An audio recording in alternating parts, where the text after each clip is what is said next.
back to my channel. In this video I will show you how to pin any website to your taskbar in just a few simple steps. So let's get started. So firstly open Google Chrome. Here you will search this website, like I will be searching YouTube. Then click on three dots. Scroll down. Here you will see cast, save and share. Click on it. Here you will see create shortcut. Then tap on it.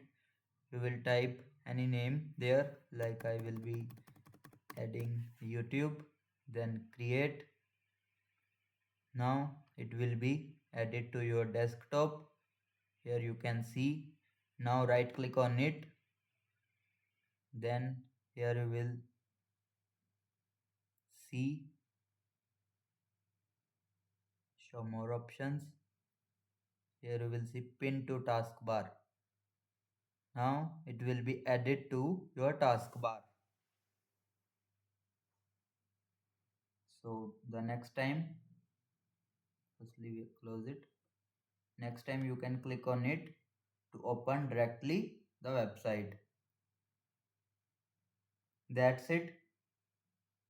Your website is now pinned to your taskbar for one-click access anytime.